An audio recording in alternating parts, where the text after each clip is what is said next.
Facebook, Citizen for Clean Water, Citizen for Clean Water YouTube. No, it's going to be the number 4. Oh shit. Should be in there, and then you can just erase the I wanted to invite you to our march, and I know you're Clint, right? No, I'm Ryan. You're Ryan, Yep. Okay. On Governor Rick Scott's house by land and by sea. I think I might have already given you one. Okay. At the Everglades? No, I didn't get one. You but didn't go? Nope, Okay, it was nope. someone who looked like you. Right. Yeah, March on Governor Rick Thank Scott's you. by land It's and by the week sea. before early October voting starts. 18th, we're Right, going to demand legislative change or oust them all You together. see that sign? It's gonna, you can bring your troubled waters Says discharge from Rick wherever you Scott. are, from Lake Oh, yeah, I or see all that. across the state, and dump it on his doorstep, which happens to be the beach. Awesome. Yeah. So anyhow, you're welcome. All right, cool. Thank you. The message. All right. We appreciate you sure. guys. Thank you. Where's your web browser? I don't know, man. I'm not hip to all this iPhone, smartphone crap. Where's my web browser? I said crap, didn't I?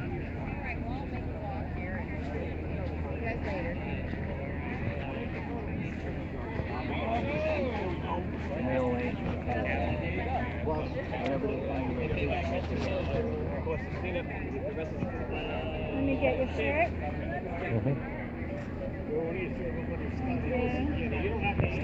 Look at what Mother Nature did. The water flows slowly south through the Everglades and out of that.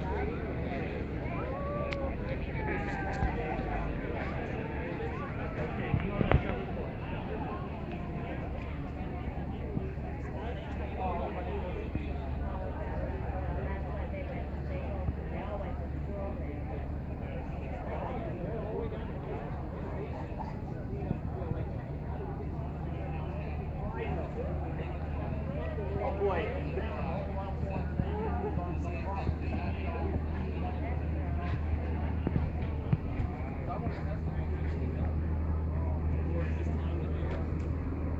We'll fire up together.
We're supposed to get the ad-free version. That might be fun.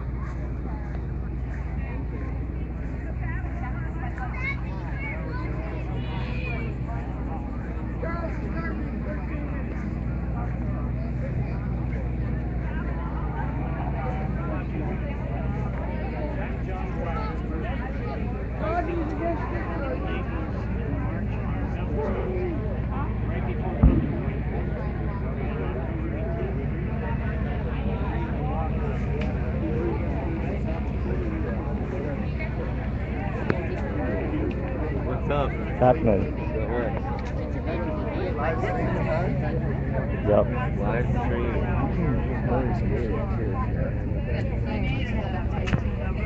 Good point. See that river one.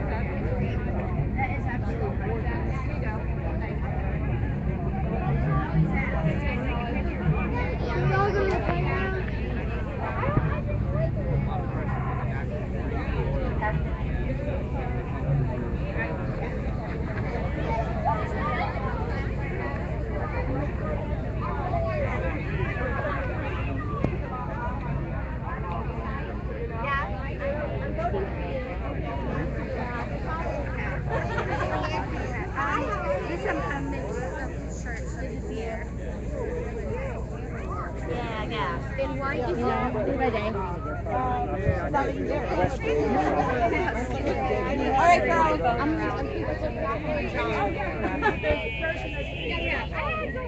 Thank you. Hi, Jody. Taking a picture. Sorry. You're okay. Use that shirt, Sam. I thought I was lose twice. Do you want a stamp on your shirt? Just talking in, Rich. Is that a shirt?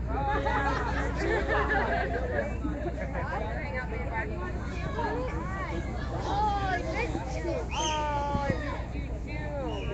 Right. How's it going?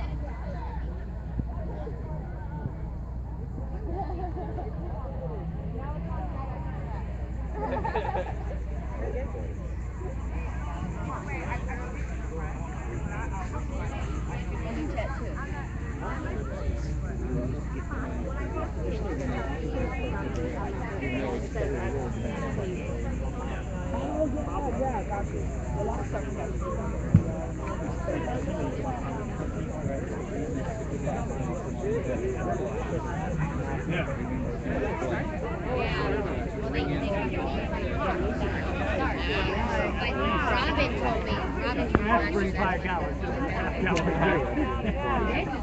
Thank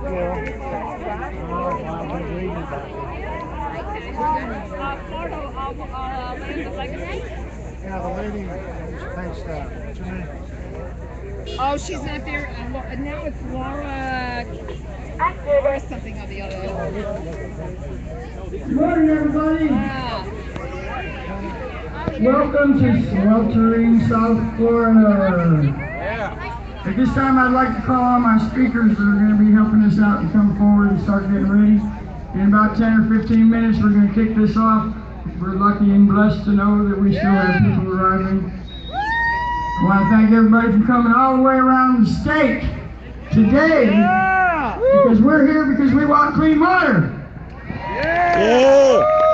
And we want that clean water, and we want it now. And that's what we're here to tell people today. Share the word. There's a bunch of different attitudes about how we're going to get there, but the bottom line is we're all on the same page. We want clean water, and we want to go south with it. Everybody say yay! Yay! And now we want to tell we got to have some clean water. We got to have it for the kids, all right? I don't even have kids, but if I did, I'd sure want them to have clean water. All our speakers, come on up here. We'll be starting in a couple minutes.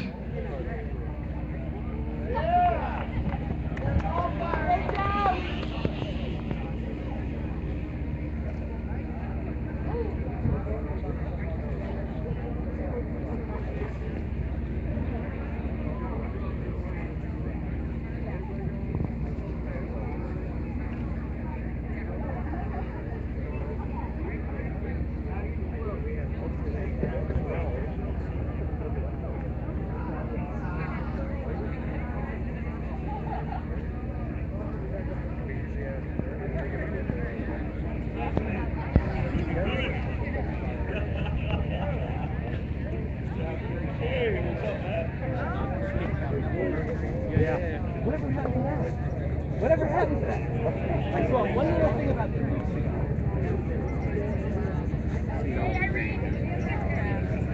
What brings you out here today? Obviously, clean water affecting you, how should it be?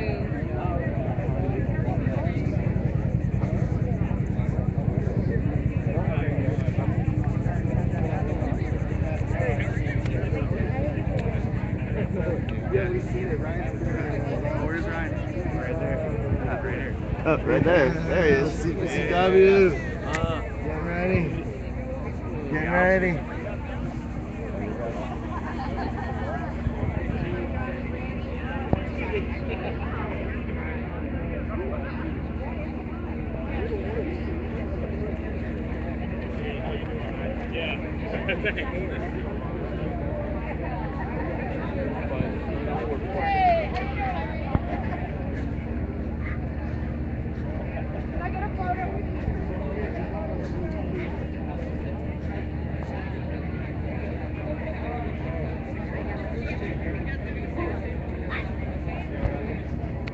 Car, see if Oh, I didn't drive. Yeah, I looked through my brother's truck. We were in my in his truck, right? Yeah. I'll look through it again. I haven't been back there yet.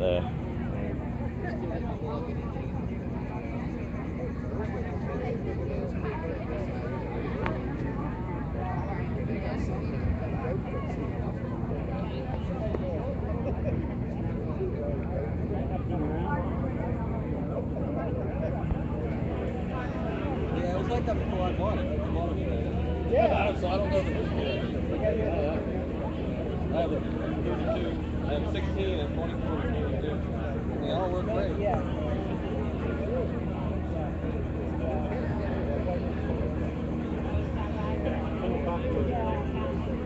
Everything's more digital now. I'm all analog and I like the way it sounds with the band. The digital is so much easier to set up. Digital boards and powered speakers. The way to fly. I mean, if you don't want to carry on. But they make everything so small and profile. Then when you do like concerts like this, you do that and you get into these control rooms and it's hard to get out. But anyway, but the little speakers they have now, they're powerful, put out a lot of sound. They don't have the visual impact. And like you put a stage up like this, if you don't have a little speaker tower, nobody's like, everybody's like, it just doesn't have that sound. We're not going to get it. Nobody ran it.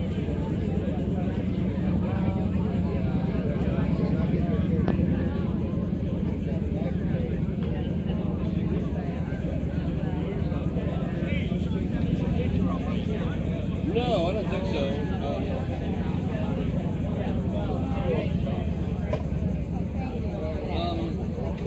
No, she's still taking care of her hand, you know? She's really not supposed to be out and about. I'm keeping a towel going. No, I wish it was though, but no. I did one like that, but I didn't do that one. That one was beautiful. Yeah. More than likely. Probably more than likely. If it's older. Now we're all doing it and it's really cool. And we can't run it though.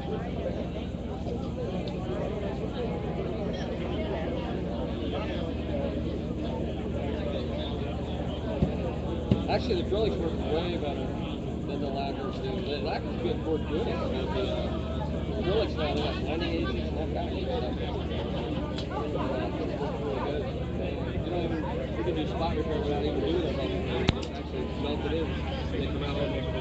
They're good for street work. You don't even have to do anything with it. So a show car like that. No, that's the acrylic. Your thing's the flexible points. It's made for acrylics. Lacquer gets it. That's the problem. Plus the price of lacquer, so that's why you can afford it. Now they're using it just on pianos.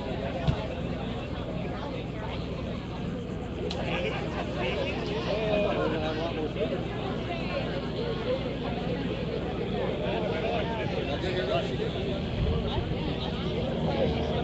Good morning again. At this time, we're going to officially start this thing. Any speakers that aren't up here in the front, if you can come on up right now, that would be wonderful. Any speakers that aren't up here in the front, please come forward at this time. We're about to start this thing. Good morning. For those of you who do not know me, my name is Joe Neeson, and I am proud to say I am a river warrior. We are very fortunate today to have several very, very wise people that are going to talk to us about ways that we can improve the life of this planet by saving the water. I want y'all to give me your best attention and listen real close, because before you are going to have the finest array of scientists, great thinkers, hydrologists, and they're going to give you the information you need to make informed decisions so we can get out there and vote. At this time, I would like to turn this over to your MC and to your Indian River Keeper, Mr. Marty Baum.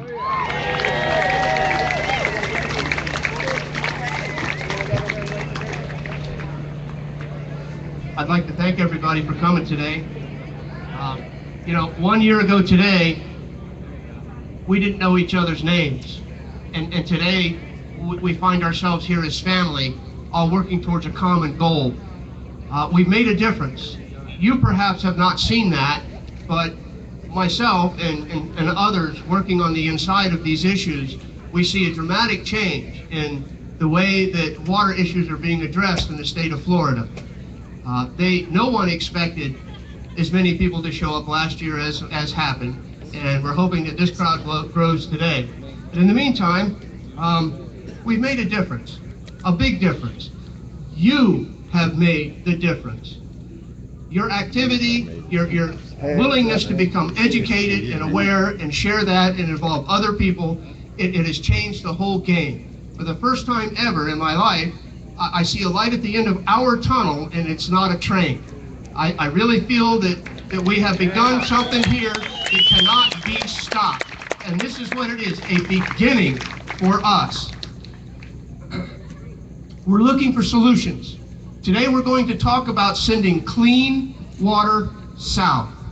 Now there's lots of things that would help that. There's many components that could be added to this. Water farming and holding water north of the lake and all these other wonderful things that will add to the solution. But the only solution for us is to find a way to clean the water and send it south.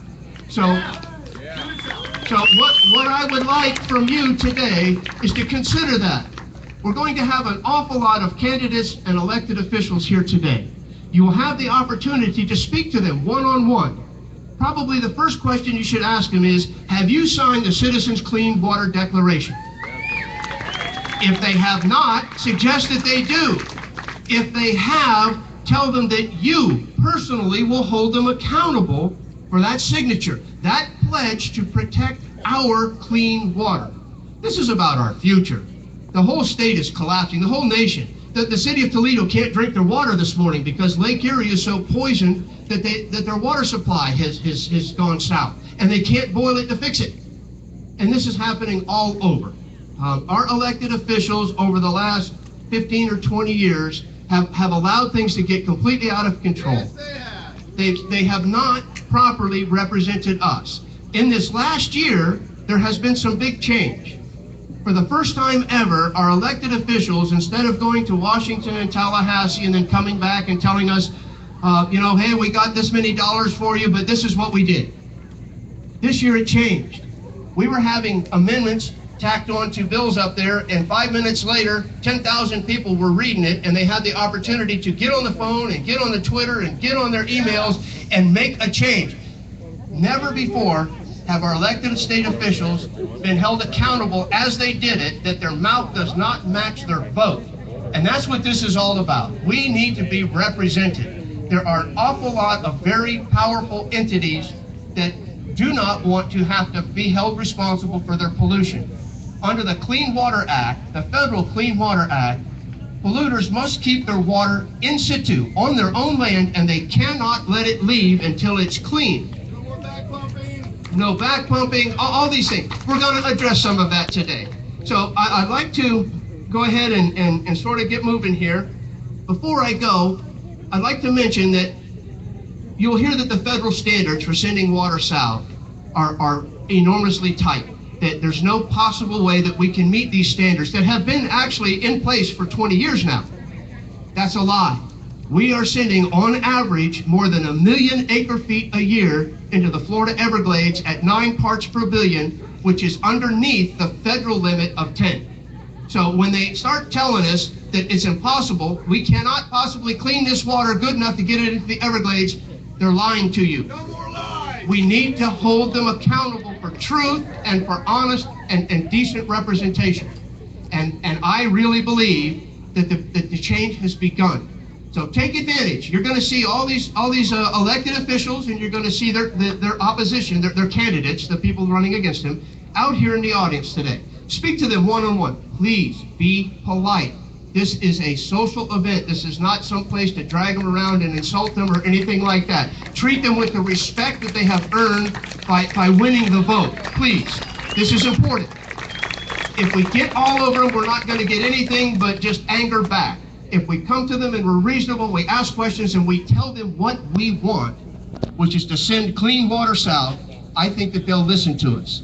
We have a wonderful opportunity today. So please, please, thank you very much for having taken the time to come here. Pay attention, learn, ask questions, and please stay involved. Okay, give me 1 minute, we'll get us some speakers up here.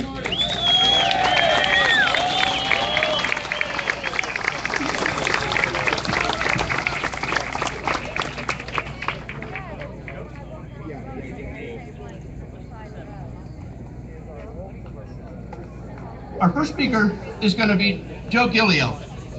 Now, you'll hear lots of things. Plan 6 is the fix. It's our chant. There really is a Plan 6. It was put forth in 1955, and Option 2 is the one that was approved but never implemented. So what Plan 6 is the fix really is, it's a concept of sending clean water south. And Joe has worked on this and fine-tuned it because there is no formal engineered plan for this. Joe's worked on this, and he has an example that he's convinced would work, and I think we all need to look at it. So please welcome Joe Gillio.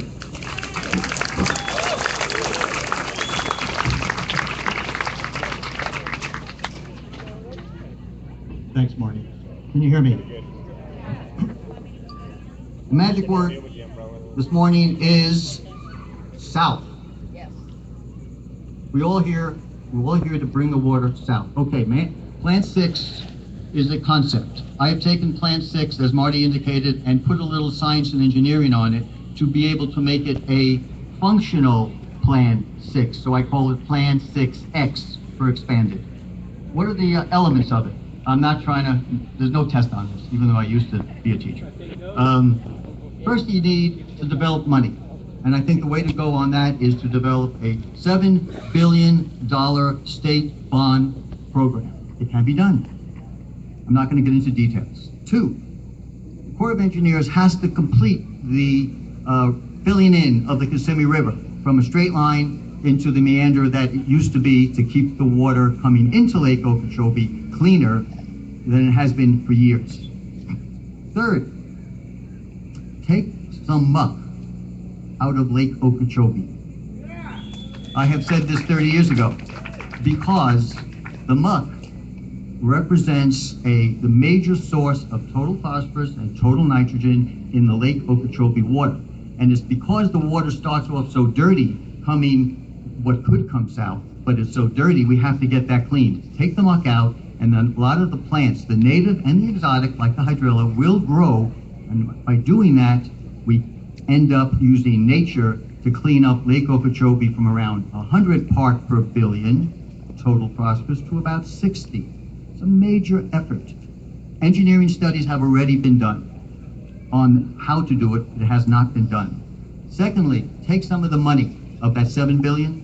There was a $1.7 billion offered by Governor Chris 6 years ago, whatever now, for U.S. Sugar to sell to the state of Florida 170,000 acres, all of its sugar holdings in the EAA. The money was never put on the table.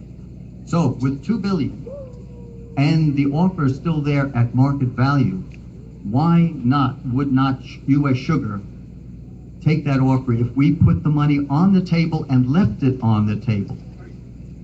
Secondly, as part of that, then make a business offer to Florida Crystals. Here's the money, additional money, for you to sell the 35,000 acres. The details are not important. The point is that once this is done, the 55,000 acres plug just south of Lake Okeechobee that Plan 6 is talking about is accomplished. Then what do?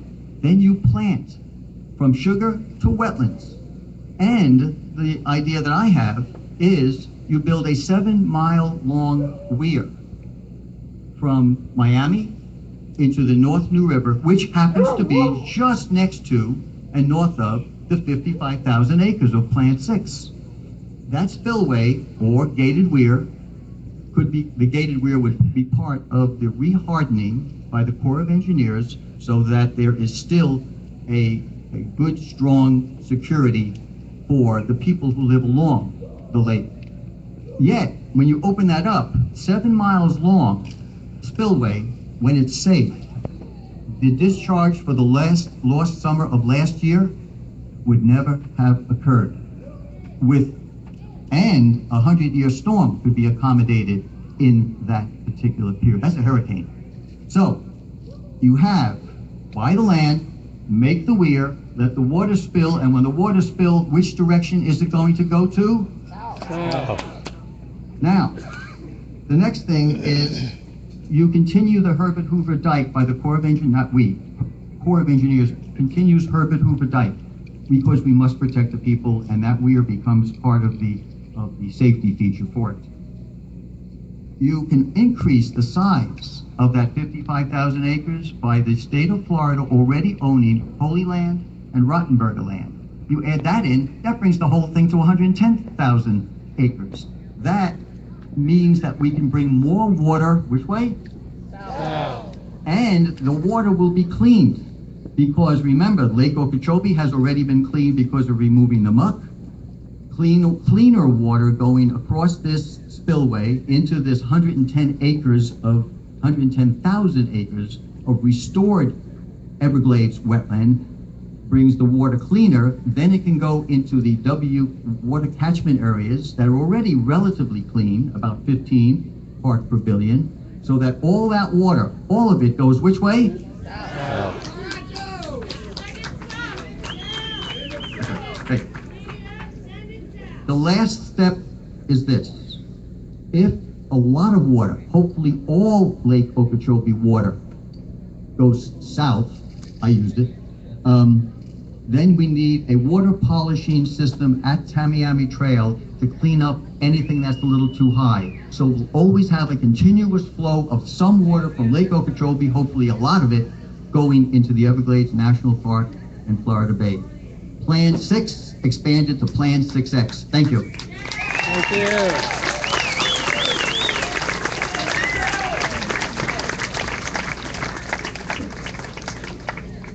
You heard Joe talking about Lake Okeechobee. There's 190,000 tons of lead and phosphorus in the sediment of Okeechobee Lake. Every time the wind blows, it comes back up into the water column, and it's just too dirty to send south as it is. Now, one of the big victories that we've had this last year is that back pumping into the lake has finally been officially declared legal enough times to where maybe this time it will stick. And the man that in Florida that is mostly responsible for that effort, and for a lot of others, is our friend David Guest. David works for Earth Justice and has for more than 30 years been defending us and our water and our futures and our safety. So please give a good welcome to David Guest.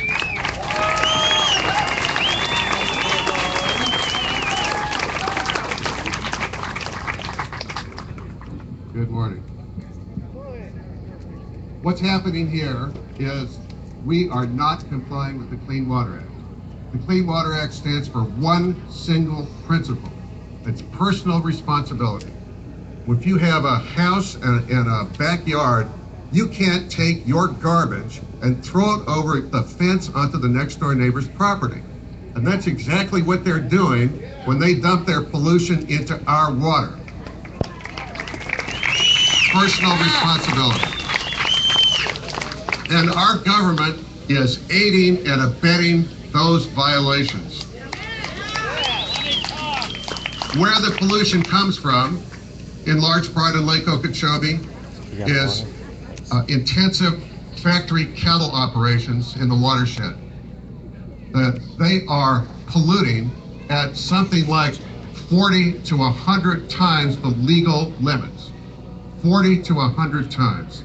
Anybody else would get arrested for that. But why it happens is because our government doesn't enforce the law. And it's because our politicians don't make them do it. They know how to do it. They actually operate canals, little ones and big ones, all over the watershed, and they convey the dirty water from those farms down into Lake Okeechobee. That's what's happening. They need to stop using those canals unless the water is clean.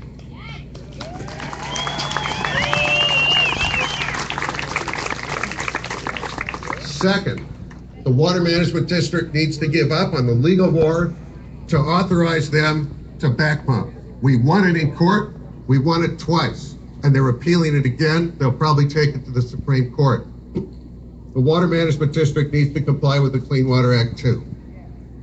And third, what they need to do is stop operating Lake Okeechobee as a reservoir for water supply for Big Sugar. And they stop.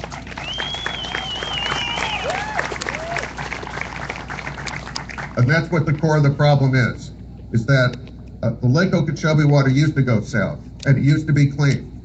And now what they do is they use it for water supply in the dry season to drop it down, and they use it as their private sewer in the summer to back pump into the lake. That's why it's so contaminated. And that's Water Management District. They're owned by agriculture, they're owned by the government, and they need to stop. So what we need to do is we need to comply with the Clean Water Act, hold people accountable, run the Clean Water South, and you folks are the ones that can make the politicians accountable. The answer is no. You've got to say no. It's time to comply with the Clean Water Act. Thank you.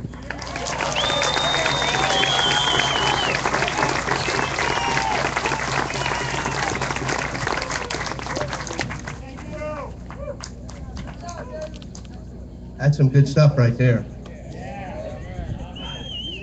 Our next speaker is living in the line of fire.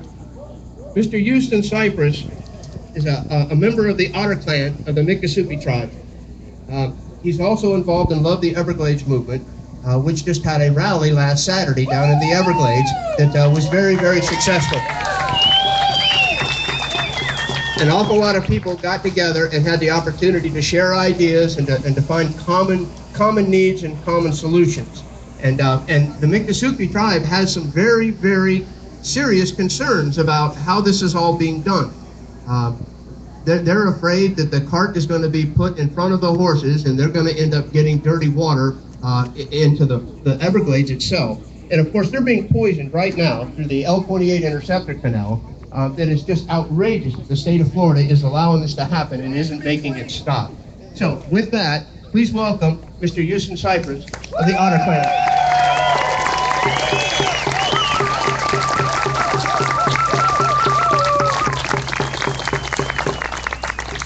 Good morning, everybody.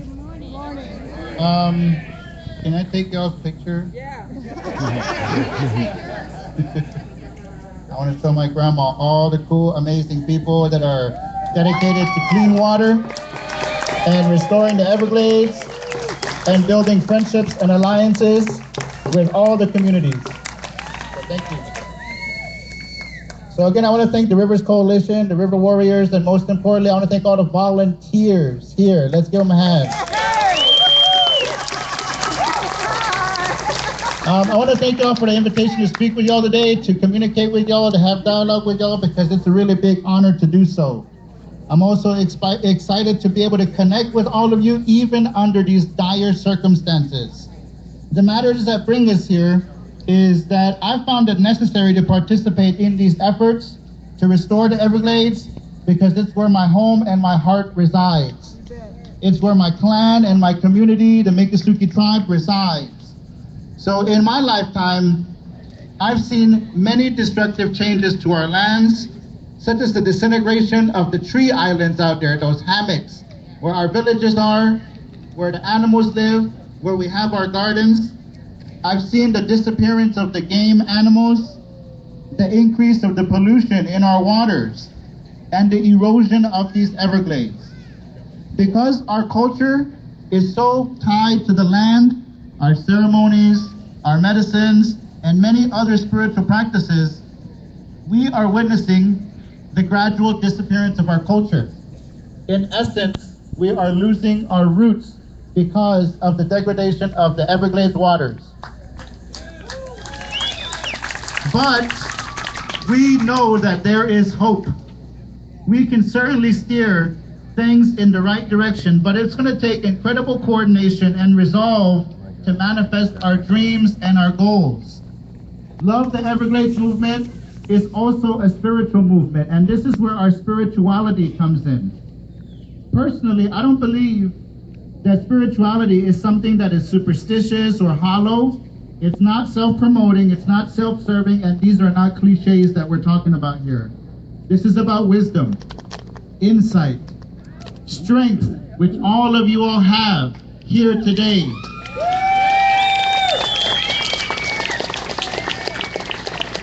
Yes, we are talking about the long term, so this is also about patience, trust, and compassion. Even in the face of great uncertainty, even in the face of potential doom, these are the qualities that we need.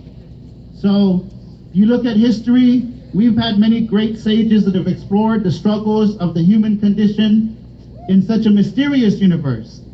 Our spiritual leaders throughout time have shown us, by peering deeply into our very being and our place in this universe, that there is much to learn for the sake of our global as well as our local ecosystems right here, right now.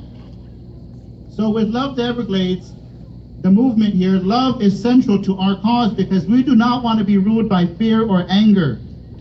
In fact, we cannot afford to be mindlessly distracted given what's at stake and the amount of time that we have to make things right.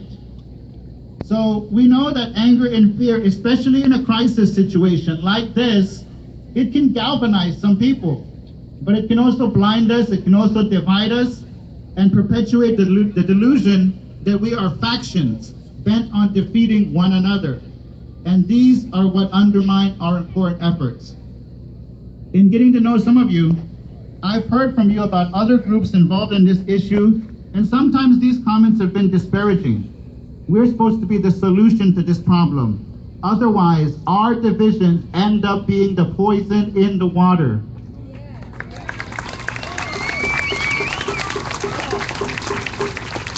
As each and every one of you know, we do not have the luxury to bicker, but we can overcome this. In fact, we must overcome this. As someone with an outside perspective, this entrenched rift is a little off-putting, but it's also all too familiar. I sympathize with you even as I am critical, because our tribe has been witness to this entrenched bickering, and what this does is it slows down Everglades restoration efforts to a glacial pace. So how are we going to overcome this bickering, this factionalism? Well, love and respect is a good place to start. We have youngsters here. We have a lot of young people here. We have the river kids here. And let's give them a hand.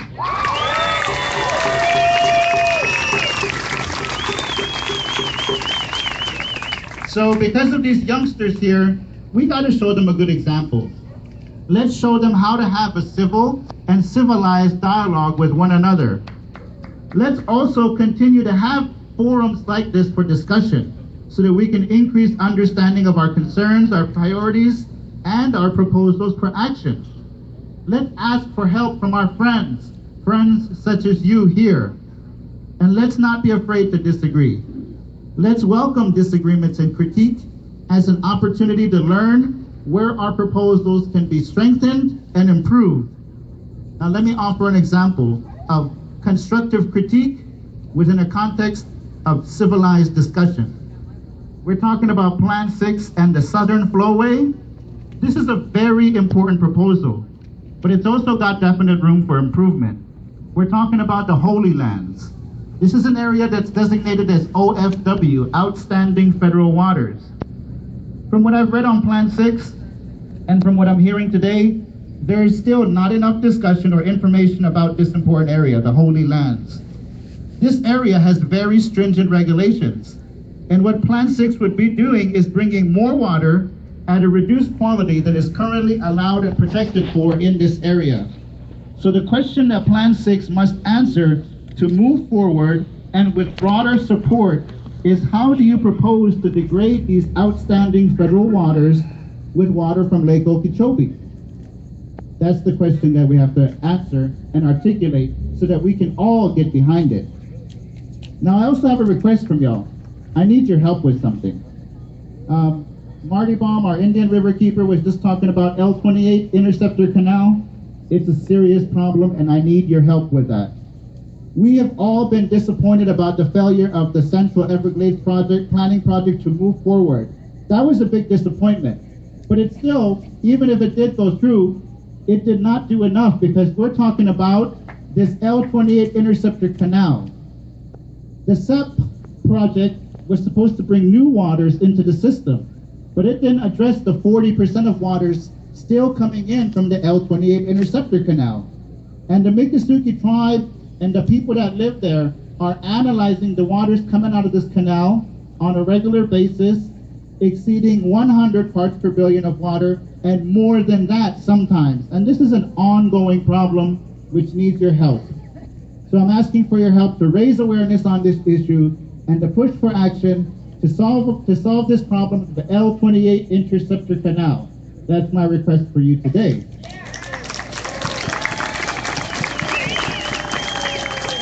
And as for the factionalism within these communities, well, the movement Love the Everglades is going to work from a place of love and respect with each and every one of you. We're not going to take sides, but we're going to continue to express our love and respect for these waters. We're going to pray for the purity of these waters flowing from the Kissimmee River Valley through Lake Okeechobee, over the River of Grass, and out beyond Florida Bay. We're going to pray that compassion flourishes in the hearts and minds of the decision makers, as well as the stakeholders of Everglades restoration. And we're going to pray that the community that's concerned with Everglades matters continues to grow, because the Everglades matters. So we will stand with you in prayer for the integrity and vitality of the circle of life.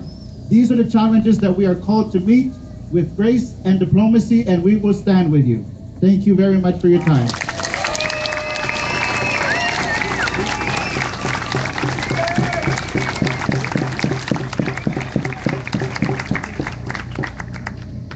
Next is someone who most of us know. This woman has been active in water issues and in quality of life issues for, 30, 40, 50 years now. And there's not hardly anyone in the whole world that I hold in higher regard. Please welcome Maggie Herchella.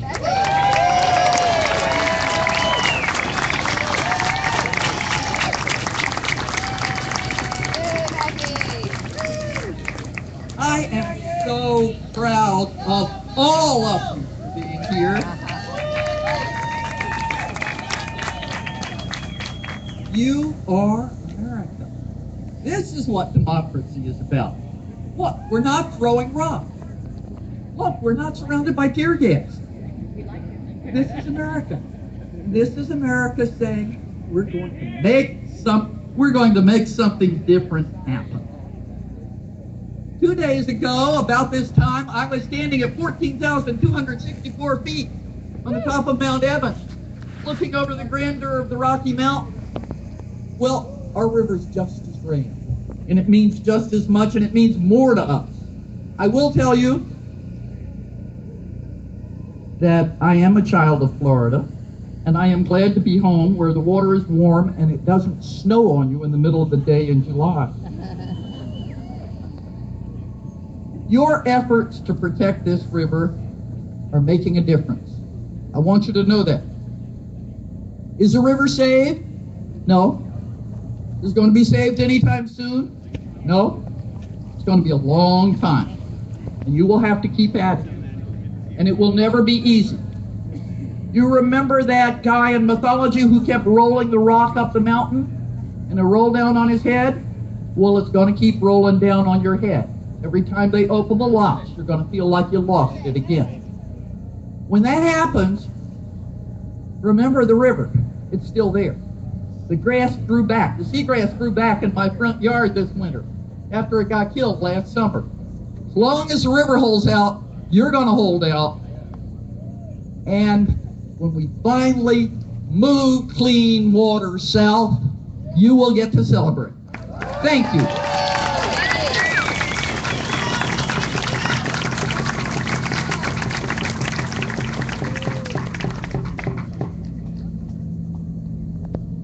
Next is a man who almost all of us know.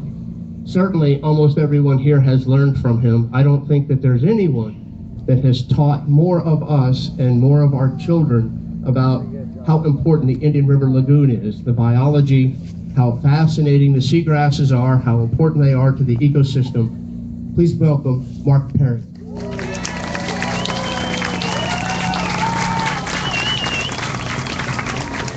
Whew. All right, it's great to see everybody here today. You know, I grew up in the area. I was 5 years old playing down by the river, and fortunately my parents didn't have to come down and haul me out and say there's toxic algae in there. I grew up in this area because it was nice and we had fish everywhere. We were fishing, but there were pioneers before my time like Ernie Lyons and others who fought for this, who knew that this discharge out of here was going to kill this river, and they were fighting long before I got here. But when I grew up and I became a high school student, we met out here and started burying outboard motors and protesting the fact that we're discharging here, and that was back in 1970. So you all are here, and I don't care if you've moved here just yesterday or you lived here for 15, 20, 30 years like I have, but get involved and get active, and you're doing that by showing up here today and talking to some of these elected officials that are out here today. So I congratulate you for being here, just like Maggie said. You know, the thing I want to make is a real quick point. You know, we've got discharges going on right now. They've got more water coming in the lake that can go out. We've got over 4 billion gallons a day coming in from the Kissimmee and only about 1.6 billion gallons a day going out. But none of it's coming here because the lake elevation is lower than this canal elevation. And what they've been discharging recently is actually from our own watershed. But you know what? It's just like David Guest said. It's their responsibility for all of this water that's discharging artificially into this estuary. And we can't stand for that. We've got to stop those discharges, whether they're from Lake Okeechobee or the local watershed. And we got to lean on the responsibility is leaning directly upon the elected officials of our state and our nation. And in fact, both federal and state officials should be notified that we're coming after you, and we're coming after you hard to stop these discharges. Now, we can all do something, and we can all do something coming up real soon in November 4th, and that's called the election.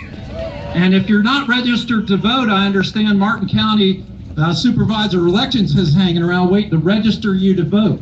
And let's vote for the people that'll get in. But I want to talk about, there's a section in our Florida Constitution, the Florida Constitution, Article 2, Section 7, says natural resources. It shall be the policy of this state to conserve and protect its natural resources. Adequate provision shall be made by law for the abatement of water pollution, for the conservation and protection of Florida's natural resources. That's our Constitution of Florida. And I want to leave you with this, that every elected official, including our governor, who's now Governor Rick Scott, is responsible. He took an oath to defend this Constitution. They took an oath to defend these natural resources and stop this pollution that's coming in. And people, we need to get on that governor, because he appoints the 9 members of the Water Management District. He appoints the head of Florida Department of Environmental Protection, and he's so powerful, he influences the state legislature. So whether it's the governor or the state legislature, they have the power and the responsibility to protect our natural resources and stop this pollution, and tell the federal government, if they have to stop dumping it in our waterways. And send clean water south. Send it south. And let's vote yes on amendment number 1. Vote yes on 1 to get the land we need to restore the Everglades.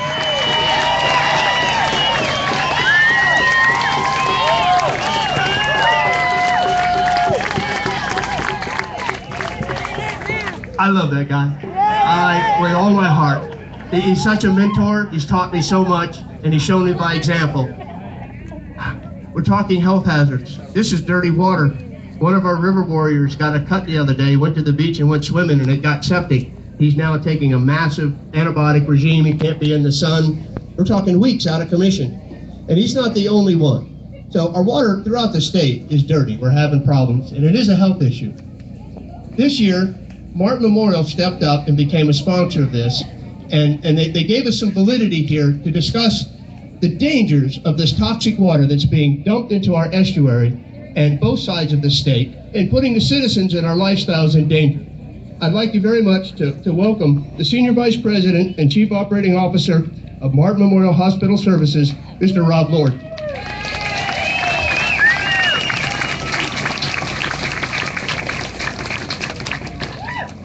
Good morning.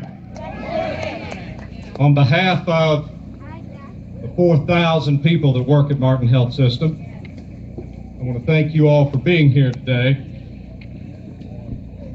Martin Health System, as you just heard, is a proud sponsor of this event. Now, we generally limit our involvement in these sorts of things to public health issues.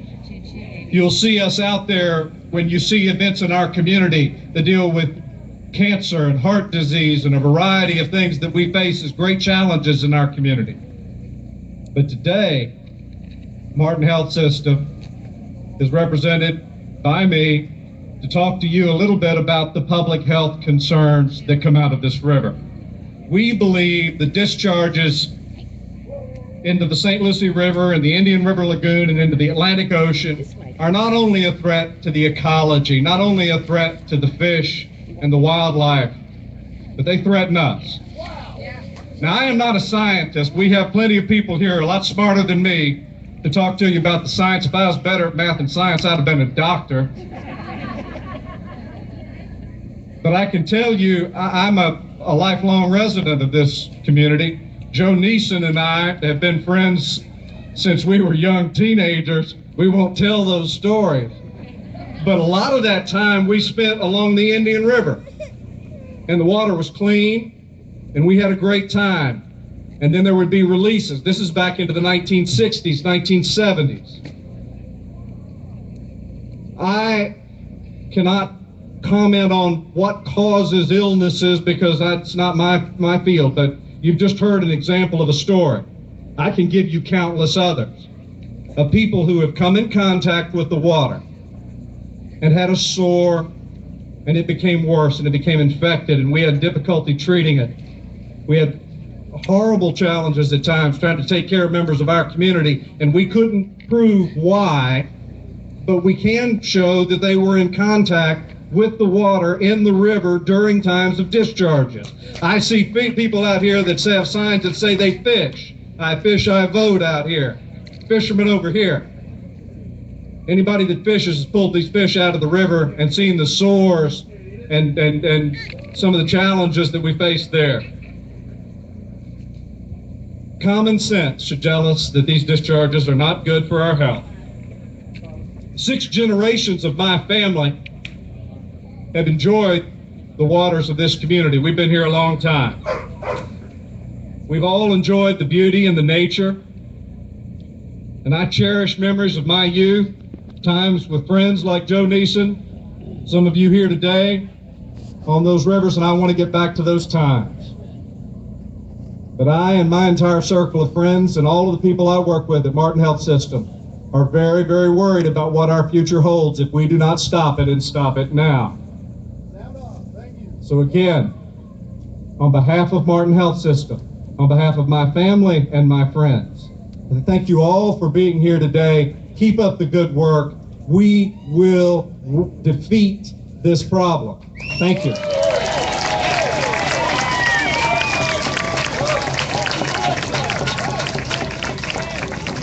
We need more people in position to step up. There you go. Step up.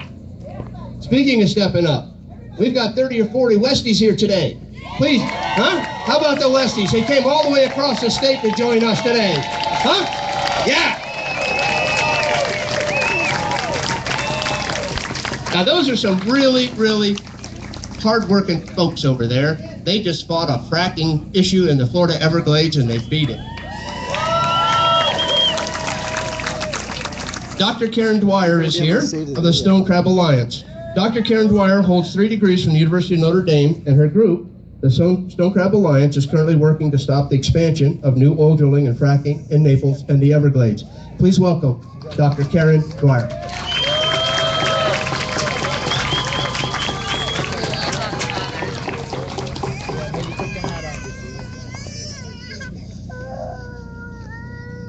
It's an honor to join so many water warriors The Stone Crab Alliance has been working to save our waters and wetlands from new oil drilling. We support sending clean water south, but we also call for keeping that water clean as it flows through the Everglades by stopping new dirty drilling. We don't want big sugar or big oil or big phosphate polluting our waters. We're still celebrating a milestone victory on the West Coast. Dan A. Hughes has abandoned all plans to explore for oil in Southwest Florida.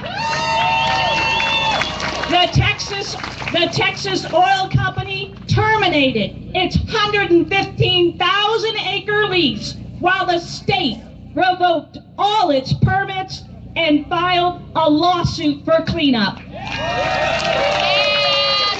This means 115,000 acres in the heart of the Everglades, some only 1,000 feet from family homes, has been saved from irresponsible drilling and fracking. Unfortunately, we are in the midst of an oil boom, with an additional 330,000 acres just leased for oil operations. So the fight for the Everglades and clean water escalates. For the record, oil drilling violates everything about clean water. Did you know that once the drilling permit is issued, industry can acid or hydraulically frack anytime, and they don't have to tell us. They don't even have to submit a new application because extreme extraction is unregulated in Florida. The oil industry can also use secret chemicals in undisclosed concentrations, and one well can use 11,000 gallons of chemicals, everything from benzene, a carcinogen, to hydrofluoric acid, a corrosive that eats bone, steel, and rock. Moreover, flowback can be radioactive and contain heavy metals that no amount of regulation can ever make safe. And finally, each well is permitted to permanently pollute 5 million gallons of water per month. And unlike agricultural water, the drilling water can never be reused. Given the worldwide water scarcity and the water shortages in Florida, it is criminal to destroy so much fresh water. Make no mistake, water is Florida's most valuable natural resource, fueling everything from agriculture to our multi-billion-dollar tourist industry. Protecting our waters will protect our jobs. Water, not oil, generates jobs in Florida.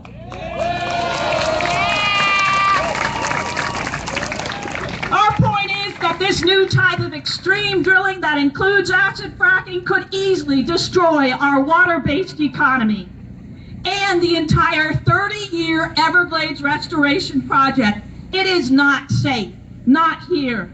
Florida is still suffering from the worst oil disaster on record, the Gulf BP oil spill. We know accidents happen. Over time, pipes leak, injected fluids surface, and even cement casings fail. Because it only takes one incident to taint or even ruin an aquifer, drilling is not in the public interest. You can't clean up an aquifer. If we add in climate change and sea level rise, the case is closed. No new drilling. To conclude, we're asking everyone to help save our waters by joining Stone Crab Alliance at Facebook, and 2, attending the March on the Governor's House by land and by sea, October 18th in Naples. This is a statewide One Water, One Florida event. So bring your troubled waters, bring your voices, bring your signs. We'll be marching and paddling along the beach to the governor's home, inviting everyone to partner with us in saving Florida's water, because it's all about the water.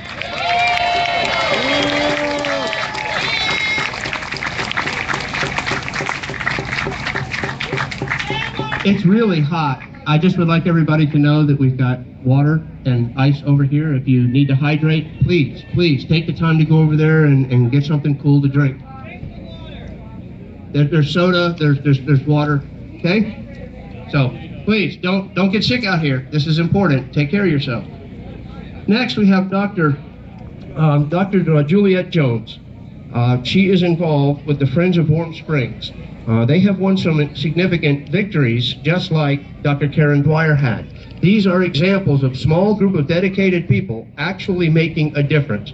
So, please give a warm welcome to Dr. Juliet Jones.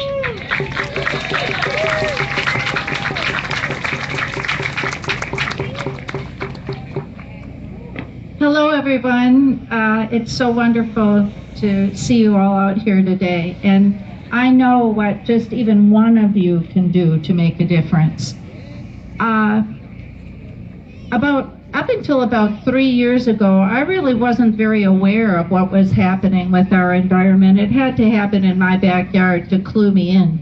And then I went all over the state and went to Chris Costello's Clean Water Movement. I joined, our group joined the Florida Springs Institute. But I'm not here to talk to you about being a member of any group today. I'm here strictly speaking as a private citizen. What we can do, first of all, remember when we leave this rally, just continually talk about what you hear to everyone. Because the more we get this out to the public through social media, we hired, in our case, we hired a group that gave us email lists, and we sent messages all over. The Friends of Warm Mineral Springs, speaking of them as a group, they hired a good lawyer. A few people can get together and really make a difference. But you've got to be aware, you've got to be vigilant, and you really have to be committed. And the thing that I learned, I think, most deeply, before I retired, I was a hospice chaplain for 20 years. So I'm very familiar, I was very privileged to learn about sickness and death. We are part of the ecology. The physical part of us is water. We aren't separate from the environment. In a culture like Houston's, they understand that the environment is sacred. It's the source of life. It's the door to supernature.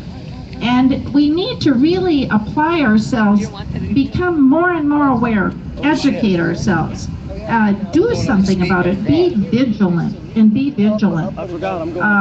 We can't, as Karen said, we cannot give up. You know, just because we have a victory, we had 3 political victories happen at Warm Mineral Springs. It appears as though, I'm cautiously optimistic, that a $35 million development was prevented at an ancient, sacred mortuary pond, currently publicly owned as a parkland, protected environmentally. They were going to put a $35 million development on it. And it's beyond belief to me that this could happen. And fortunately, the co-owners, the city council, stood up to that and said no. We weren't so sure that was going to happen, and now it appears as though they can buy it, and if they buy it, they vow to protect it. But this didn't happen just by sitting there. We had boots on the ground. And in closing, the thing that I want to tell you that's so important, when you have the truth on your side, and you're committed to it, and you won't let it go, there are forces that go into motion, cosmic forces, that we don't even know about yet. You know, you create a miracle yourself and be part of a group that's creating a miracle. You know that you don't even know who you are yet as a human being. You've got forces in you that can do things that can move this problem around. And it's starting to happen. And we don't know, maybe it can happen even faster than we thought it could. Water is sacred. Our water is sacred, just as life is sacred. So let's carry that message and let's tell it to everybody and get out and vote for the right people.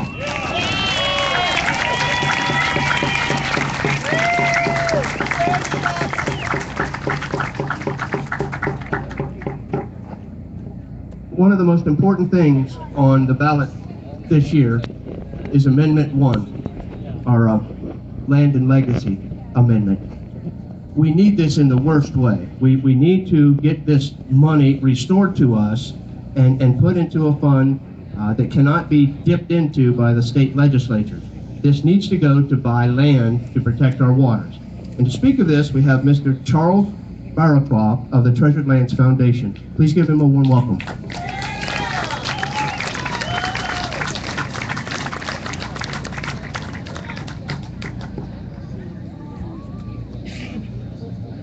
Welcome to the dog days of summer.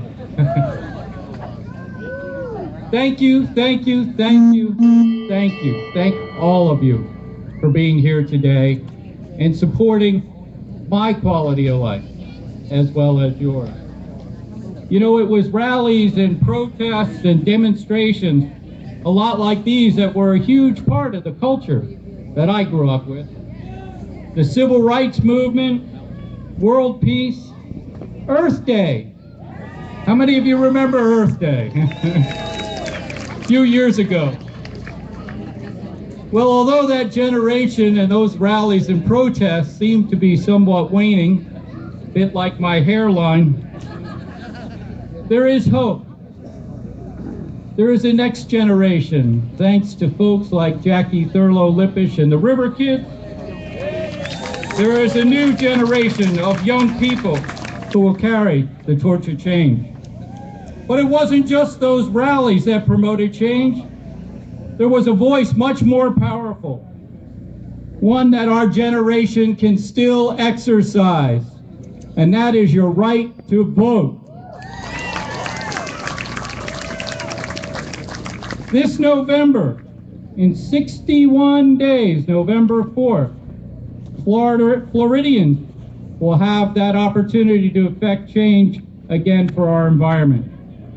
Amendment 1, the Water and Land Legacy Amendment, will restore funding for keeping drinking water clean, protect our rivers, our lakes, our springs, restore natural treasures like the Everglades, and protect our beaches and shores. It is not a new tax. It will cost you nothing. 1/3 of existing funds collected by the state through real estate transactions will go to protect natural resources, wildlife habitats, and preserve our water quality, raising $19 billion over 2 decades. Funds that historically our legislature has swiped. So this amendment will not allow them to do that, as they did with Florida Forever funding in 2009.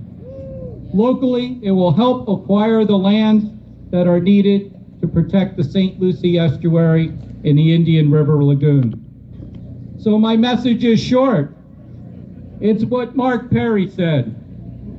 Vote. Vote yes on Amendment 1 this November 4th. Thank you.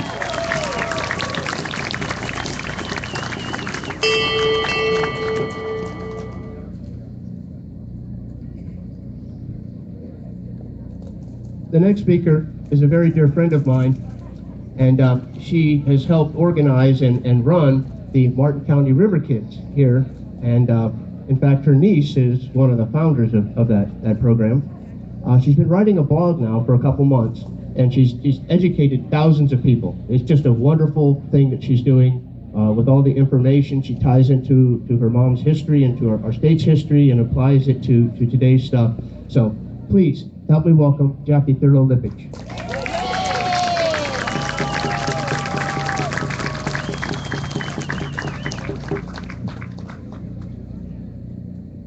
Oh my gosh, it's hot! It is hot! Thank you for still being here. I am Jackie Thurlow Lippisch on behalf of River Kids Today, a division of the Rivers Coalition, and I have one of my favorite river kids here. She's going to introduce herself. Hi, I'm Veronica Dalton. Yay, Veronica! Last year, at this time, Veronica Dalton was asked to speak, and she spoke, put up your hand, girl.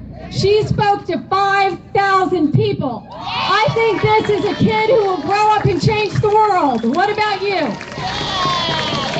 You! All right, we're here today as River Kids because the river belongs to all kids. And we are going to share our mission statement with you. Veronica, you want to start? And then we'll have them repeat after us, because all people are kids too. We once were anyway. River Kids is a division of the Rivers Coalition. Our mission is to speak out and get involved and raise awareness because we believe kids should have a voice in the future of our river. Okay, we know it's hot, but we would like you to participate with us and speak on behalf of all of the kids all over the state of Florida. Please repeat after Veronica and me. Our mission is to speak out, get involved, and raise awareness. Because we believe kids should have a voice in the future of our river. Do it for the kids, people. Do it for the kids.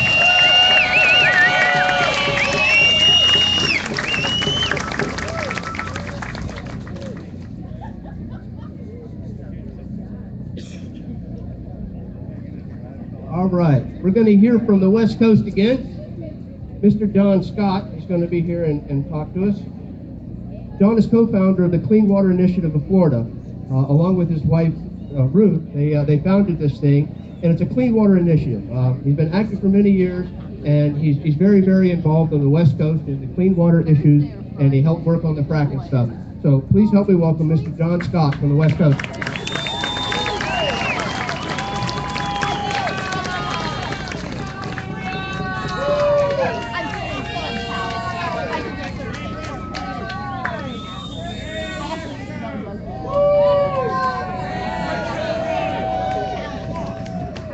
Morning, Water Warriors!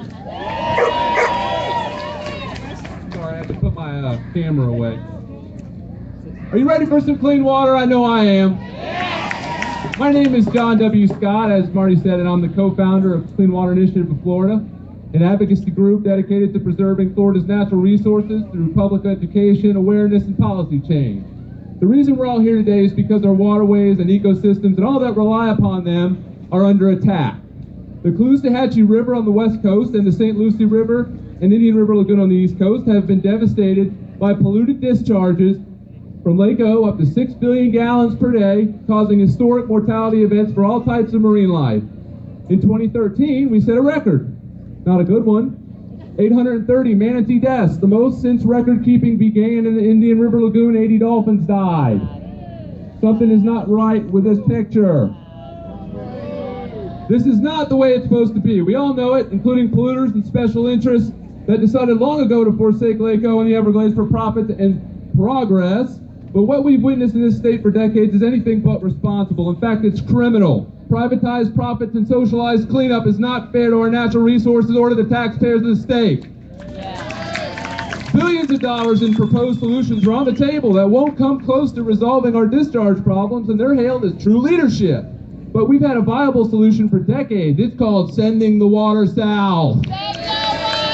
Yet after all these years, we still haven't been able to make it happen, mostly due to politics, money, and misinformation. So how do we go about sending the water south?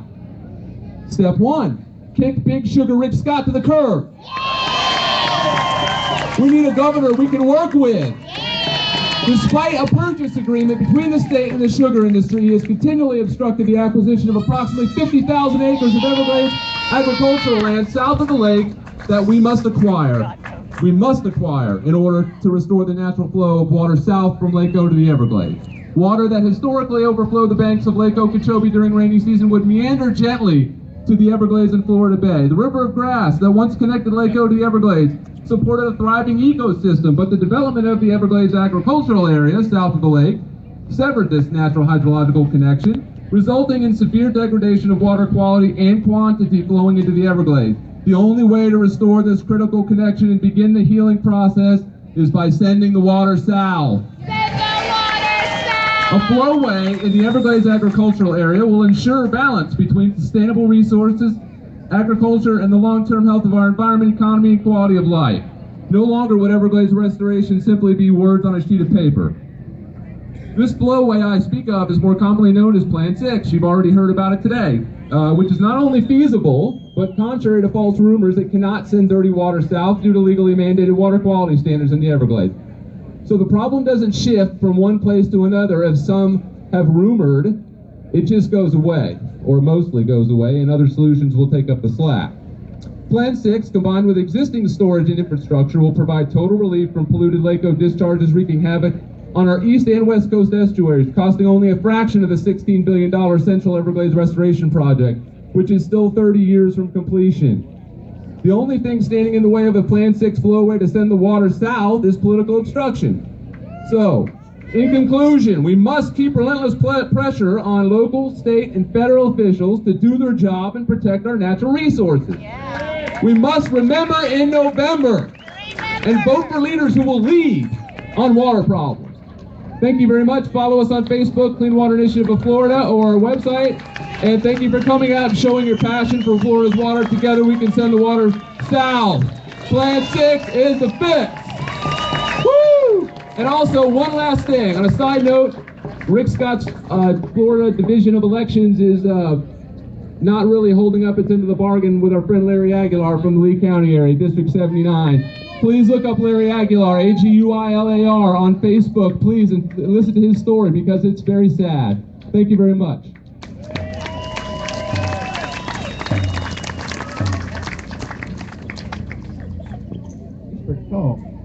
All right, another Westie, somebody who's been involved since the Fort Myers and the Sugarland rally and everything else. He's rallied people, helped bring 30 of them over here to visit with us, Mr. John Hine.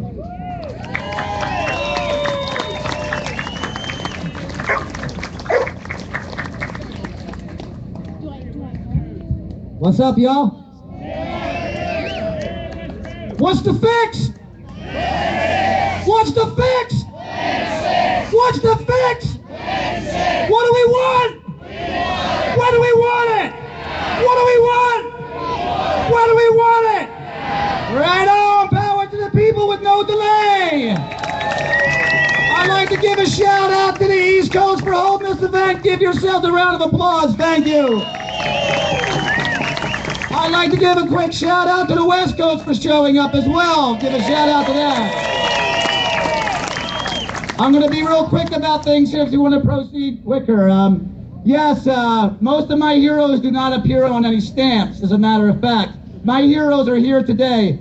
People that have already spoke, like Dr. Taryn Dwyer, who has taken on David versus Goliath and shown us that we can, as small concerned citizens from the West, take down oil companies like them. We are proving that small, unified crowds of people can make actual change. We might be small from the West, but we are mighty, and we are united with the East for one common goal: to send the water south. What's the fix? What's the fix? What do we want? Clean water. When do we want it? People like Mr. Green Guy who just spoke, John Scott and his wife Ruth, heroes of mine who have been on the front lines of not only Lake Okeechobee battle, but the fracking battle. We've had our hands full in the West. I'd like to give a shout out to them because they are personal heroes of mine. Let's give them a round of applause. One more shout out, Juliet Jones from the West, who again showed us small individual efforts by small individual groups to make a difference. And we'd like to give her a shout out real quick. I'd also like to quickly thank all the politicians from the East and West Coast being here today. We look forward to you leading the march with us. We are working with you, not against you. We're all for the common good, and that is sending the water south. Thank you very much.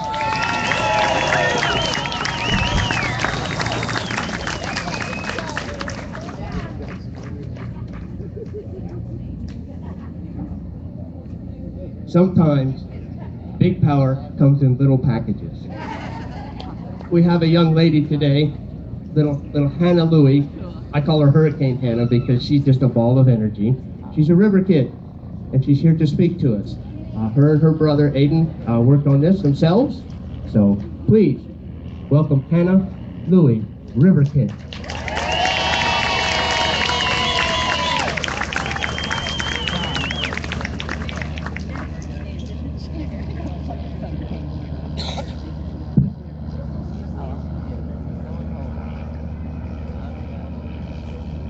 Good morning. I'm Hannah and I'm a St. Lucie River kid. I'm here today to ask all you kids in Martin, St. Lucie, and Indian River County to help save our river. It needs our help now. We saw it last year and we're seeing it all again this year. The dirty, yucky, brown, smelly, dangerous water. I'm here with my older brother, Aiden, and we're calling out to all the kids today to help save our river.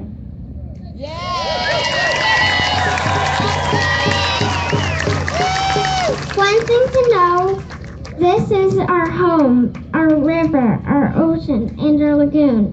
We deserve to play in it, and more importantly, we deserve having a chance to enjoy it when we're adults. Us kids can do a lot for the lagoon. I have wrote the president, drew pictures, and sent them to politicians. I have done my part and picked up trash when I saw it on the ground. Us kids always do our part. It's time for us, for some adults to do theirs. They need to know us kids are angry and sad. We feel too, and many of us cried a lot. To those listening, please help the sick and dying animals. You will never know how much joy seeing them bring us kids. We want clean water once and for all. We all deserve clean water once and for all. Thank you.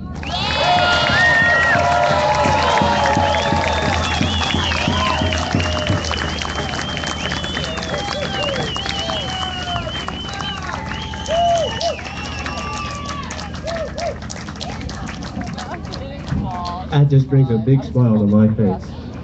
You know, her older brother has already said it.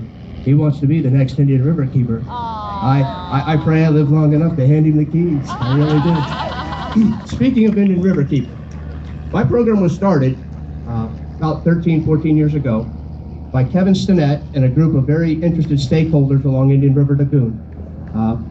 Charles Grande, who is also here today, was part of that group. He was part of the founding of my program. And of course, I'm the third in the line. We have George Jones, who's here today with his wife Diane, and we have Kevin here with Marilyn. So our next speaker is going to be Mr. Kevin Stinnett, my board president and our first Indian River keeper.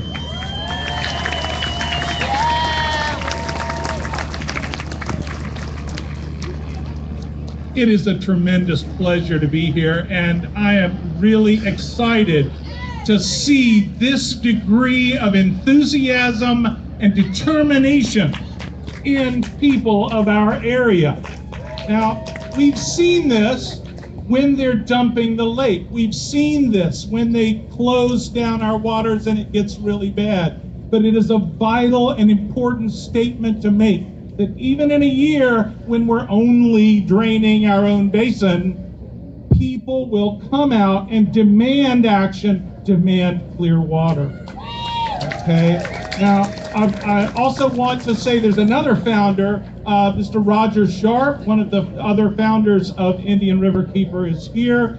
And what Indian River Keeper was about from the start was bringing together homeowners, environmentalists, conservationists, and anglers, and combining the power of those groups who don't always talk well together was really vital to this. So we applied to Waterkeeper Alliance, Bobby Kennedy Jr.'s global organization of people fighting for the water to have a charter in our area, governed by a board of directors of people who know what's going on here, to hire a river keeper, which now is Marty Baum.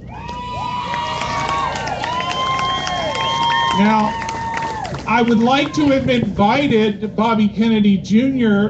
here to speak. No one speaks truth to power the way Bobby Kennedy Jr. does, and famous. I love his quote, show me a polluter and I'll show you a subsidy. And nowhere is that more true than with Big Sugar in Florida. Unfortunately, my wife reminded me that he was getting married yesterday, and I said, but he's very dedicated. But she talked me out of even asking. So we're here, and I want to talk briefly about the many things that are going on that are positive for our watersheds, and some of which divert attention from the goal. We can't take our eyes off the ball, and that's sending water south. You'll hear people talking about urgent and necessary products or projects, like cleaning up the water from our own watersheds with the C44, C23, and C24 reservoirs, those of which were completely bypassed after having been approved by WRDA. Okay, they're all important. But in too many instances, our politicians, in an effort to divert attention away from what Big Sugar does to our water, throws money at the problem. Okay. David Guest, who I hold in tremendous esteem, said the Clean Water Act says you keep your water until it's clean enough to distribute. Big Sugar doesn't do that. Big Ag doesn't do that. Their out is that they're not industries. Tell me Big Sugar's not an industry. Okay? They use best management practices, and even in the best management practices, retention of their water is a key element that they don't follow. Okay? We have laws on the books to enforce clean water. There was an article in the paper the other day where a congressman wants to toughen the penalties for polluters. The Clean Water Act says $27,500 per day per instance. If they have 2 pipes going into the water, each one is an instance. Every day they should be fined that. Florida has never levied those fines in its administration of the Clean Water Act. Okay, we must enforce the laws as they're written. Now, perseverance, dedication is going to be vital. Next year, we may have a drought. Next year, the water may be crystal clear and beautiful. And you may hear politicians saying, look what we've done.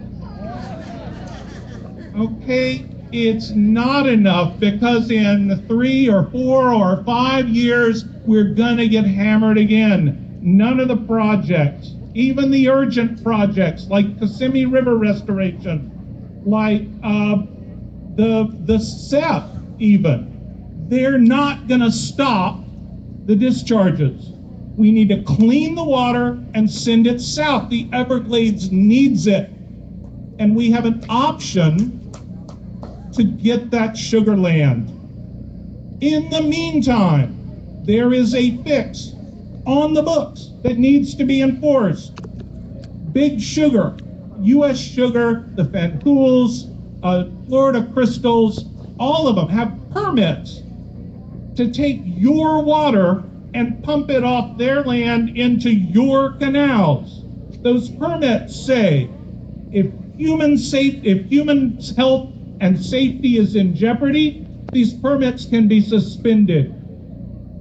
okay, we can stack water on Big Sugar property. And it doesn't have to be every year. It doesn't have to be all year in the flood years when they're going to affect your health and safety. They can go to Big Sugar and say, look, turn your pumps off for a little while. Let's let the water back up. The water they would fill the canals with to go south into our water treatment areas, okay, would stay on their property, and we could put lake water in it. Lake water's cleaner than their water.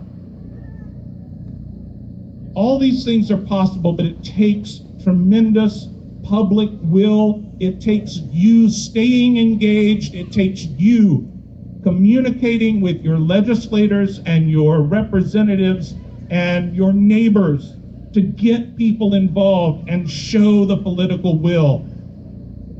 Okay?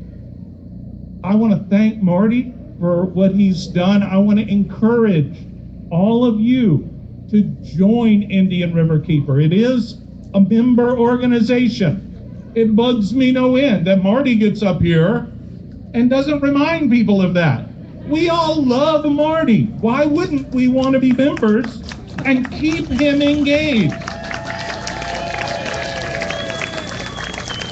So again, go to your neighbors, tell them that we need to stay engaged, that we can do something about it. We can send water south. There are urgent long-term projects like whatever Plan 6 will eventually become. I mean, it's kind of amorphous now. It needs to clean water. But meanwhile, there is something they can do that will protect our children, that will protect our environment. And it takes people demanding clean water. Thank you very much.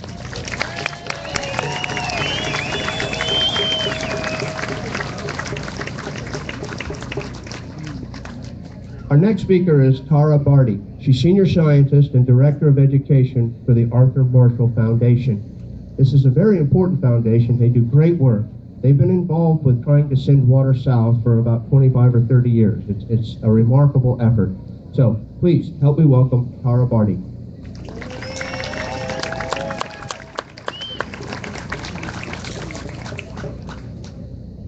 Hi guys, like Marty said, I'm Tara Barty from the Marshall Foundation for the Everglades. I'm one of the scientists that they warned you about coming up here. I'm not going to make you do any math, and I don't really know what to do with myself without PowerPoint and graphs behind me. So basically what we do is Everglades restoration, and we teach children and the public to love the Everglades. Because as human beings, we're hardwired to protect what we love. So if we can do that, we've gone an exponential way. So all of us share the water in this very complicated watershed, from the chain of lakes to the Kissimmee River to Lake Okeechobee into the remnant Everglades and down to Florida Bay. We've connected all the dots. We know what we need to do. Now we need to connect all the spots in our beautiful and unique ecosystem. So we need to restore the natural flow of water south to the greatest extent possible, fix the dike, send it all south, pay for it, and do it.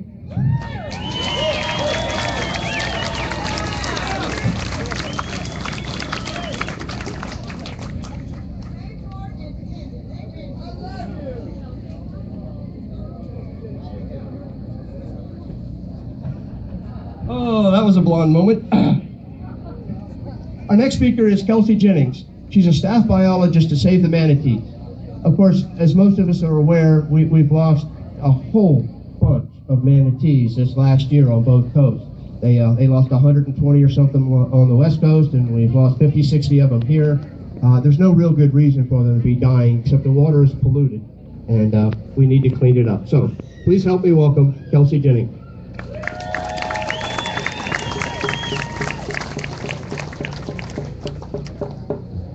Hi, I'm Kelsey Jennings, and I'm the staff biologist at Save the Manatee Club. SMC has been working to protect manatees and their habitat for over 30 years. We're all here today with our concerns for the health of the lagoon, and I'm no different. Last year was the worst year on record for manatee mortality, bringing in 830 deaths. Many of these deaths were brought on by environmental stressors, such as the red tide on the west coast and the unusual mortality event in the northern Indian River Lagoon. To me, the record number of deaths serves as the symbol of the failing aquatic ecosystems throughout the state. While none of these mortalities have been directly linked to the discharges from Lake Okeechobee, it is clear that the southern Indian River Lagoon is in peril. We should not have to wait until the situation gets to the point that it has in the northern Indian River Lagoon before action is taken. They waited too long to deal with the ecosystem damage in the north, and there have been hundreds of animals dying from unknown causes, including manatees, dolphins, and pelicans. The discharges here are causing fluctuations in salinities, which can kill the seagrasses and other aquatic vegetation, impacting manatees' major food source. The time to fix this issue is now, not years down the road when the damage is possibly irreversible. It is clear that these discharges are disrupting the natural system in the southern IRL, and the longer they're allowed to continue, the greater the risk the ecosystem faces of collapsing entirely. Put an end to the discharges from Lake Okeechobee. It's the clear solution here, as they are only benefit to a small group, whereas the environment, animals, and local citizens are forced to suffer. Let's protect the environment for manatees, ourselves, and future generations. Thank you.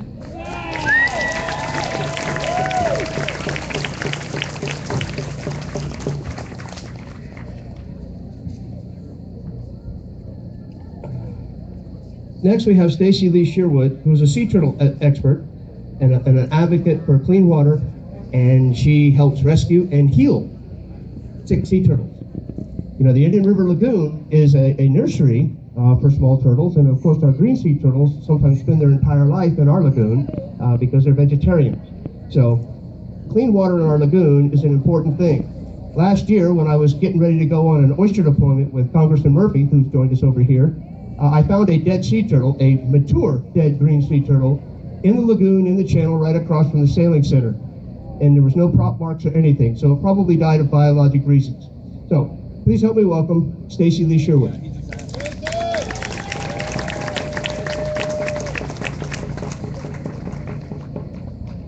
Good morning, River Warriors. Thank you all for coming. I know it's really hot, so I will be brief. For those of you that don't know me, I am Stacy Lee Sherwood, and I do rescue and work with sea turtles, among other animals. I'm here today to give my voice to them and all the marine animals that call the Indian River Lagoon home. Now, many people don't know how important the lagoon is, as Marty had mentioned, to our endangered sea turtles. And for many of these young green sea turtles who swim and feed in the lagoon, it's very important to them. I first learned of the lagoon and how toxic it was 4 years ago during the coal sunning event in 2010, when we had hundreds of green sea turtles wash up nearly frozen. But it was actually a blessing in disguise. Many of these green sea turtles had fibropapilloma tumors. It's a deadly toxic disease. They get it from exposure to chemicals being dumped in the lagoon and all of our waterways.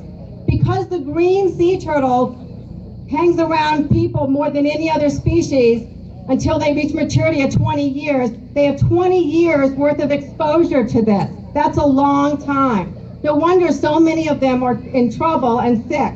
I spent several months working in a rehab center in Boca taking care of them. So I know firsthand how toxic this water is. I've seen the pictures of the people. I've seen all the dead manatees. It's time we do something. Now, before we send the water south, we must stop all the dumping in the lagoon, regardless of where it comes from. Otherwise, we will continue to pollute the lagoon and then send dirty water south. So after we stop the dumping, then we need to send the water south. If we don't fix the problem now, we never will. We don't need any more excuses from anyone. We need to fix it now, not next year. We don't need to wait for an election year. We don't need any more studies. We want work now. Our sea turtles, manatees, dolphins, fish, and people cannot wait any longer. The marine life are getting sick. The people are getting sick. And most of it goes unreported. I just learned that NOAA, of all things, does an annual release of juvenile loggerheads into the lagoon, which is insane. I guess they don't know how toxic it is. Maybe they should be here and learn something. In closing, I just want to say to all of our elected officials and government employees, you work for us, not the other way around.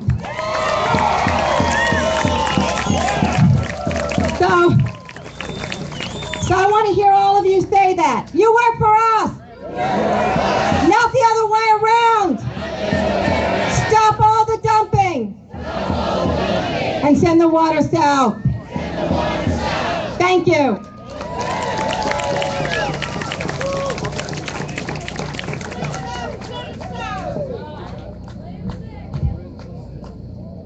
Okay, next is a surfer, a former pro surfer who's now serving in the United States Coast Guard, so please give him props for that. You know, the coasties are an important part of our life. If nothing else should bring attention to just how bad things are, just remember my story at the beginning about Steve Case, who now has an out-of-control bacterial infection in his leg from a tiny little cut that got immersed in what looked to be crystal clear, clean seawater. And of course, all of our surfers are in that all the time. And when you see the crystal clear water, you assume that it is okay to be in it. But as we have learned, that is not the case.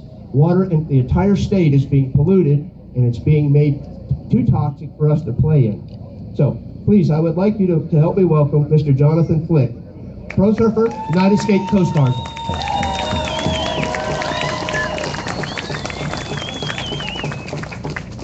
Testing for clean water. Yes. Thank you, Marty. Thank everyone. Yeah, I've been gone for about 12 years, and I just love coming home. This place is so beautiful, and what's going on right now, this is awesome. That's horrible, but this right here is awesome. You know, my wife and I were driving down from the Outer Banks last night, and you know, we had the same issues up there, but the difference up there, no one's doing anything. Down here, you guys are actually doing something. This is so freaking cool. I cannot believe it. All these people coming out, all my friends that I'm seeing, they're all here. This is unbelievable. You know, I'm gonna go back up there and I'm gonna be like, you guys gotta stop complaining about our issues. You guys aren't doing anything. Look down there in South Florida. They're actually doing something about it. And they're making a change. And that's insane to me. Thank you guys. Don't thank me, thank you guys. River kids. Look at these little munchkins. These little guys are awesome. Making a change. That's what we're talking about. Another thing, I was coming down and this is what kind of bummed me out. I was like, been stuck in a car for 12 hours. All I want to do is just get out and surf. But then I looked over, I was like, can you even surf down there anymore? It's like, no, this is not happening. And then to find out all the deaths with the manatee and dolphins, man, that just really, I'm really passionate about this kind of stuff, and it really fires me up. But what I'm getting more fired up about, one more time, is you guys and everyone doing something about it. This is great. Thank you guys. Yeah!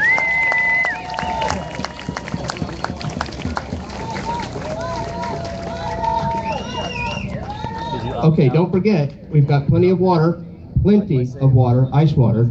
I'd like to thank Brandon Cannon. Day before yesterday, he stepped up and donated $500 to make sure that we could all stay hydrated. So, thank you to him.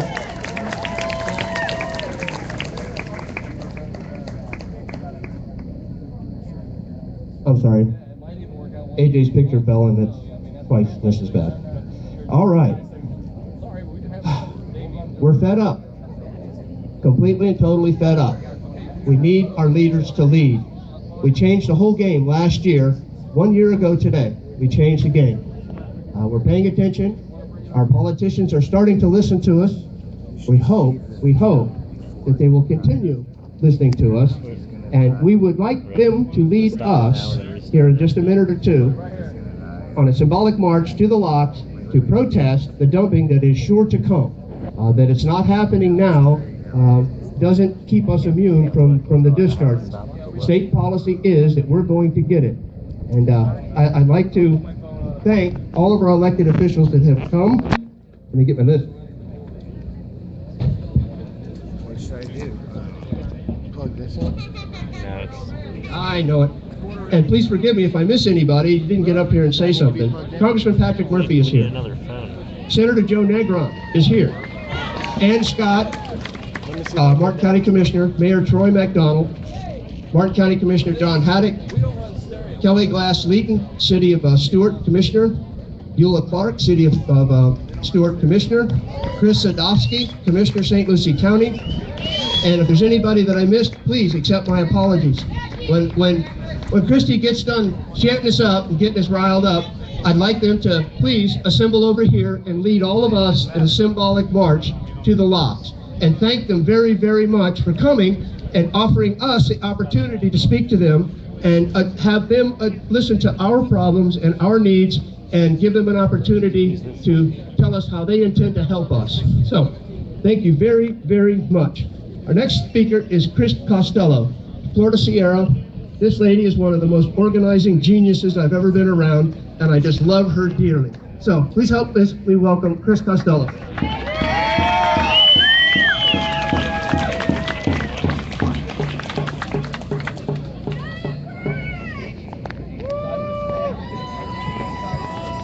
Okay, let's start this out by shouting loud enough to let Tallahassee and everyone who's there hear us. So, join with me.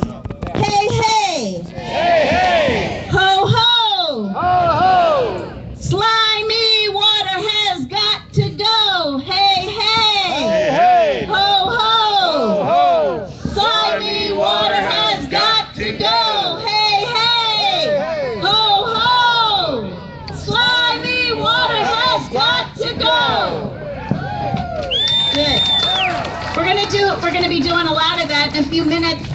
I just want to bring you a message from the rest of the state.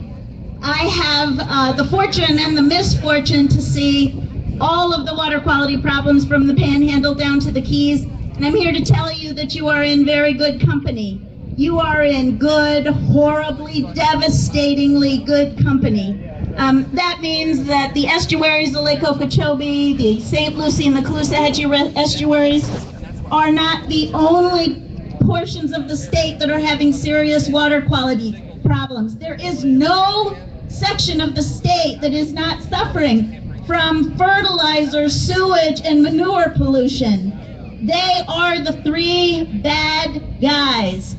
Whether it is fertilizer in your yard or in the ag fields, whether it's sewage from your septic tank or your ineffective wastewater treatment facility, whether it's your dog poop or cattle manure, that's what's feeding the problem.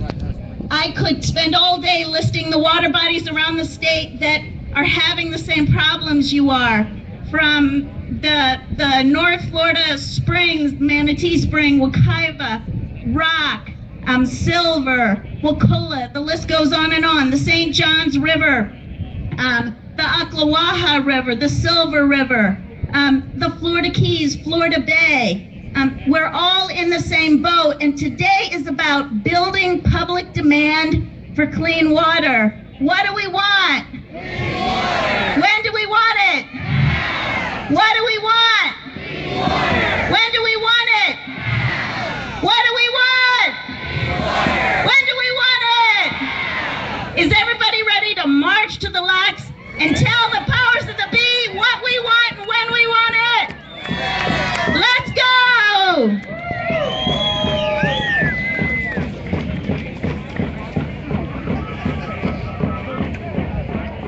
Okay, before we go,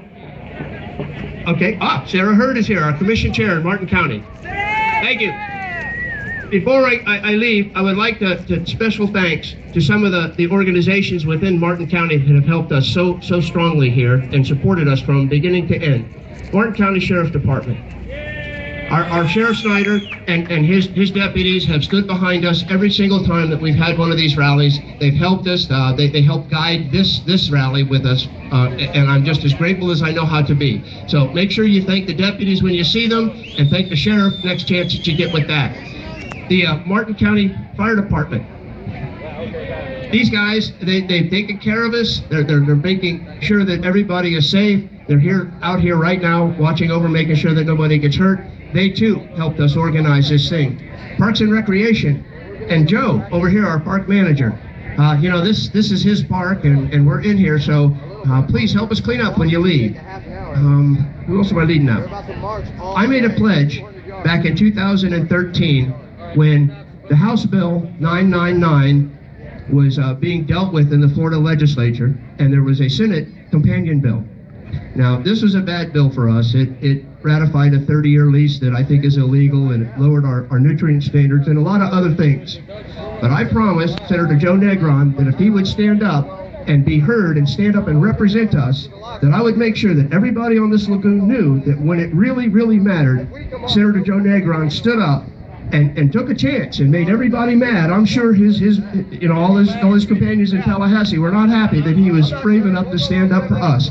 So I'd like to extend my gratitude that he, when it mattered, stood up and counted for us. So with that, I'd like to say, give it to Joe Neeson. She's going to ask all of our elected officials to come up, and we're going to go march. Thank you very much, everyone, for coming. And then save the video.